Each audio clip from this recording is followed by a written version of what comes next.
BC SC ST ధర్మ Samaj party కొరెంగూడెం గ్రామ సర్పంచ్ అభ్యర్థిగా సీత స్వాతి అనే నేను పోటీ చేస్తున్నాను.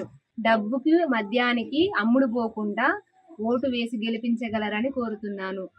అందరికీ జై భీమ్, జై భారత రాజ్యాంగం. బీసీ ఎస్టీ జేఏసీ ధర్మ సమాజ్ పార్టీ తరఫున కొరెంగూడెం గ్రామం సర్పంచి అభ్యర్థిగా సీతా స్వాతి శేఖర్ అనే నేను పోటీలో ఉన్నాం. కాబట్టి ప్రతి ఒక్క ఓటర్ అయినా ప్లస్ మద్యానికి డబ్బుకి అమ్ముడు పోకుండా ఓటు వేయగలరని కోరుకుంటున్నాం. అందరికీ జై Bhim. BC SC ST JAC మరియు ధర్మ సమాజ్ పార్టీ బలపరిచినటువంటి నల్గొండ జిల్లా అనుమల మండలం కొరెంగూడెం గ్రామ పంచాయతీ నుంచి సీత స్వాతి శేఖర్ అనే అభ్యర్థులు పోటీలో ఉన్నారు. అదేవిధంగా మా గ్రామంలో ఇప్పటి వరకు గత 20 సంవత్సరాల వరకు ఇప్పటివరకు సర్పంచ్ ఎలక్షన్స్ జరగలేదు. గతంలో ఉన్న వాళ్ళంతా ఇనానమస్ అంటూ డబ్బులు ఆశ చూపించి, మందు ఆశ చూపించి కొన్ని భయభ్రాంతులకు గురి చేసి ఓట్లు ఇప్పించుకునే పరిస్థితులు చూస్తూ వస్తున్నాం. ఇలాంటి తరంలో ఖచ్చితంగా మన గ్రామానికి చదువుకున్న యువత కావాలి, మన గ్రామం అభివృద్ధి చేయాలన్న ధ్యేయంతోనే మేమందరం ఈరోజు ముందుకు వచ్చాం. అదేవిధంగా మేము గెలిస్తే ఏం చేస్తామనే ఒక అంశాన్ని ఈరోజు ప్రజల ముందుకు తీసుకెళ్తున్నాం. దానికోసం మన గ్రామం మన మేనిఫెస్టో అని చెప్పేసి ఒక మేనిఫెస్టో ప్రిపేర్ చేసుకున్నాం. సో ఇది అందరికీ ప్రజలందరి దృష్టికి తీసుకెళ్తున్నాం. ఈ మేనిఫెస్టో చూపించి మేము ప్రజలందరినీ ఓట్లు అడుగుతున్నాం. ఒకసారి మేము ఏర్పాటు చేసిన ఈ మేనిఫెస్టోలో ఏముంది అనే అంశాన్ని కూడా అందరికీ తెలియజేస్తున్నాం. ఫస్ట్ అంశం మేము తీసుకున్నప్పటికీ గ్రామ పంచాయతీకి ప్రభుత్వం నుంచి ప్రతి నెల ఫండ్ వస్తుంది.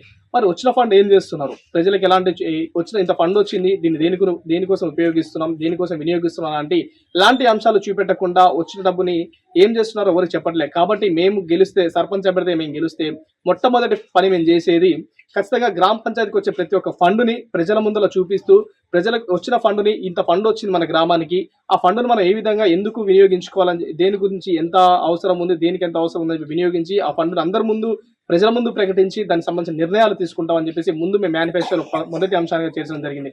అదేవిధంగా ప్రతి ఒక్క ఇంటికి ఖచ్చితంగా సాగునీరు, త్రాగునీరు అందాలి. ఇప్పుడు పల్లెటూర్లలో ఎక్కడ చూసుకున్నా అందరికీ బోర్ వాటర్ కానివ్వండి, నియర్ బై ఉన్నట్టు బోర్ ఫెసిలిటీస్ ఉన్న వాటర్ తాగి చాలా మంది అనారోగ్యాలకు గురవుతున్నారు. సో మేము దాని గురించి ఆలోచిస్తున్నాం. అంటే ఒక మినరల్ వాటర్ ప్లాంట్ ఏర్పాటు చేస్తున్నాం. సరే, ఇక్కడ నుంచి ఒక 1 కిలోమీటర్ 2 కిలోమీటర్ వెళ్ళి ఒక 10 రూపాయలు పెట్టి వాటర్ కొనుక్కొచ్చుకోవాలి. మేము అది కూడా ఫ్రీగానే ప్రతి ఒక్క గ్రామ పౌరునికి, ప్రతి ఒక్క ఇంటికి ఉచితంగా మినరల్ వాటర్ ప్లాంట్ ఏర్పాటు చేసి ప్రతి ఒక్క ఇంటికి మినరల్ వాటర్ అందజేసే ప్రయత్నం మేము చేస్తున్నాం. అదేవిధంగా నెలంతా కష్టపడితే వచ్చి ఒక 30,000 రూపాయలు 20,000 రూపాయలను తీసుకెళ్లి ఒక్కరోజు జ్వరం వస్తే హాస్పిటల్లో ఖర్చు పెట్టి వస్తున్నారు. సో ఇవన్నీ కాకుండా ముందు జాగ్రత్తగా మేము మా గ్రామంలోనే ఒక ప్రాథమిక కేంద్రం ఏర్పాటు చేసి అక్కడ ప్రతి నెల వైద్య శిబిరం ఏర్పాటు చేసి అందరికీ ఉచిత టెస్టులు చేపించి ఉచితంగా మెడిసిన్ కూడా పంపిణీ చేసే కార్యక్రమాన్ని మేము తీసుకుంటున్నాం. ప్రభుత్వం నుంచి కాకపోయినా మా సొంత నిధులతోటైనా మేము వైద్య శిబిరం ఏర్పాటు చేసి అందరికీ బ్లడ్ టెస్టులు చేపించి అందరికీ మెడిసిన్ ఇప్పించే ప్రయత్నం మేము చేస్తున్నాం. అదేవిధంగా పిల్లలకి, ఖచ్చితంగా విద్యార్థులకి మనకు ముఖ్యంగా కావాల్సిందే విద్య, వైద్యం, ఉపాధి. మనకు ముఖ్యంగా దాంట్లో పిల్లలు చదువుకోవడానికి కావాల్సిన స్కూల్ రీఓపెన్ చేసి ప్రభుత్వ స్కూళ్ళలో పిల్లలకు చదివితే ఎలాంటి ఫెసిలిటీస్ ఉంటాయి, హైలీ క్వాలిఫైడ్ టీచర్ ప్రభుత్వ స్కూళ్ళలో ఉంటారు. కాబట్టి ఖచ్చితంగా పిల్లలు ప్రభుత్వ స్కూల్కి పంపించాలని చెప్పేసి మేము తల్లిదండ్రులకు అవగాహన కల్పిస్తాం. అదేవిధంగా ఇక్కడ ఉన్నటువంటి పిల్లలకి ఒక గ్రంథాలయం ఏర్పాటు చేసి ఖచ్చితంగా ఒక కంప్యూటర్ పరిజ్ఞానం కోసం 10 కంప్యూటర్లు ఏర్పాటు చేసి పిల్లలకి కంప్యూటర్ పరిజ్ఞానం కంప్యూటర్ నేర్పించే ప్రయత్నం చేస్తున్నాం. అదేవిధంగా మరి గ్రామాల్లో చదివే పిల్లలకి అంతగా ఇంగ్లీష్ మాట్లాడడం రాదు. కాబట్టి మేము స్పోకెన్ ఇంగ్లీష్ క్లాసెస్ కూడా అరేంజ్ చేసి ప్రతి ఒక్క విద్యార్థికి స్పోకెన్ ఇంగ్లీష్ కూడా మేము కల్పించే ప్రయత్నం చేస్తున్నాం. మరి అదేవిధంగా మనం శుభ్రంగా ఉండి మన పరిసరాలు శుభ్రంగా ఉంటేనే మనం హెల్తీగా ఉంటాం. కాబట్టి ప్రతిరోజు రోజు మార్చి రోజైనా ఆ చెత్త సేకరణ జరగాలి. అదేవిధంగా డ్రైనేజీలు క్లీన్ చేయాలి. ప్రతి వీధి స్తంభానికి LED లైట్ వేయాలని చెప్పేసి మేము మేనిఫెస్టోలో ప్రధాన అంశంగా మేము దీన్ని తీసుకోవడం జరిగింది.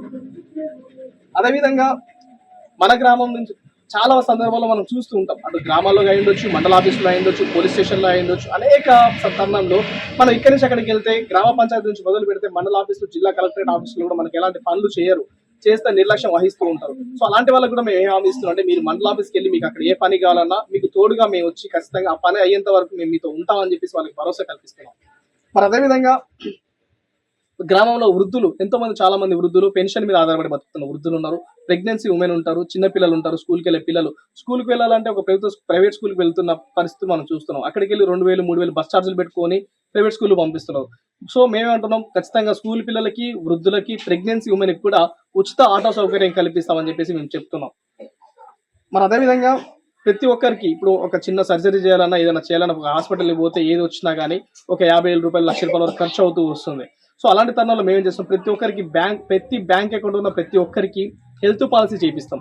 ఈ హెల్త్ పాలసీ చేపించడం ద్వారా ఏదైనా ఆపరేషన్కైనా సర్జరీకైనా మనం ఇక్కడ హాస్పిటల్కి వెళ్ళినప్పుడు ఎలాంటి ఖర్చు లేకుండా వచ్చే హెల్త్ పాలసీ తోటి వాళ్ళకి అక్కడ మెడిసిన్ అయి ఉండొచ్చు, వాళ్ళకి జరగాల్సినటువంటి ఆపరేషన్లు కూడా అక్కడి నుంచి మేము చేయించే ప్రయత్నం చేస్తున్నాం. అదేవిధంగా లేబర్ కార్డు, ప్రతి ఒక్కరికి లేబర్ కార్డు కల్పించి దాని ద్వారా వచ్చే సదుపాయాలు ఏదైతే ఉన్నాయో అవన్నీ వాళ్ళకి చేకూరేలా మేము కృషి చేస్తామని చెప్పేసి గ్రామ ప్రజలకు తెలియజేస్తున్నాం.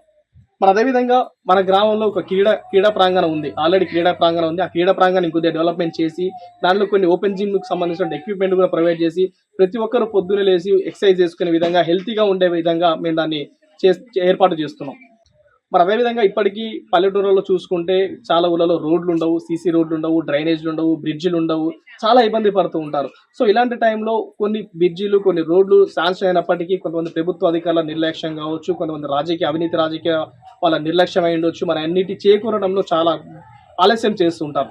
కాబట్టి మేము తక్షణం వాటిపైన చర్యలు తీసుకొని శాంక్షన్ అయిన బిల్లులని ఎమ్మటే వచ్చే విధంగా, సీసీ రోడ్లను వేసే విధంగా, అదే బ్రిడ్జిలను కావాల్సిన బ్రిడ్జిలను వేసే విధంగా మేము ఖచ్చితంగా గ్రామ ప్రజలకి చర్యలు తీసుకొని తక్షణమే అవి అన్ని ఏర్పాటు చేయాలా మేము చర్యలు తీసుకుంటామని చెప్పేసి మేము చెప్తున్నాం.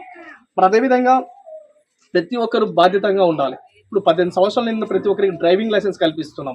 ఎందుకు అంటే సరే ఇప్పుడు లోకల్లో ఎక్కడికి వెళ్ళినా కానీ పోలీసులు అక్కడ ఆపడం, వీళ్ళు డ్రైవింగ్ లైసెన్స్ లేకపోవడం, హెల్మెట్ లేకపోవడం ఇలాంటివి చేస్తున్నారు. కాబట్టి ఖచ్చితంగా ప్రతి పౌరుడికి హెల్మెట్ పెట్టి ధరించాలి. ప్రతి ఒక్కరు ఖచ్చితంగా హెల్మెట్ ప్రయాణం చేయాలి. అదేవిధంగా డ్రైవింగ్ లైసెన్స్ ఖచ్చితంగా కలిగి ఉండాలన్న మా ఒక ఆలోచనతోటి మా గ్రామంలో 18 సంవత్సరాలు నిండిన ప్రతి ఒక్కరికి డ్రైవింగ్ లైసెన్స్తో పాటు హెల్మెట్ని కూడా మేము కల్పించే ప్రయత్నం మేము చేస్తున్నాం.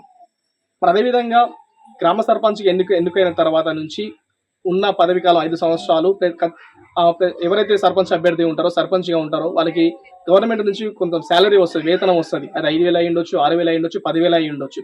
ఎంత వేతనం వచ్చినా ఆ వేతనాన్ని కూడా మా అభ్యర్థులు ఆ వేతనం మాకొద్దు, ఆ వేతనాన్ని కూడా మేము గ్రామ పంచాయతీ డెవలప్మెంట్ కోసం వినియోగిస్తామని చెప్పేసి చెప్తున్నారు. సో ఇది మా కొరేనూడ గ్రామ ప్రజల ముందు పెట్టిన మేనిఫెస్టో. సో కాబట్టి ఒక్కసారి ఓటేసే ముందు ఆలోచించి ఓటేయండి. మా ప్రత్యర్థులు 20 లక్షలు ఖర్చు పెడతాం, 30 లక్షలు ఖర్చు పెడతాం అని చెప్తున్నారు. కానీ మీరు పెట్టే 20 లక్షలు, 30 లక్షల ఖర్చు దేనికి పెడుతున్నారు అని చెప్పేసి మేము అడుగుతున్నాం. ఈ సందర్భంగా మీరు పెట్టే 20 లక్షల ఖర్చు, 30 లక్షల ఖర్చు ప్రజలకు కావాల్సిన వైద్యం కోసం పెట్టండి, పిల్లలకు కావాల్సిన విద్య కోసం పెట్టండి, ఒక 10 మందికి ఉపాధి కల్పియండి అని చెప్పేసి మేము కోరుతున్నాం. అంతే తప్పితే మీరు డబ్బు ఇచ్చి ఓటుకి 5,000, 2,000 ఇచ్చి ఓటు వేయించుకోవద్దు.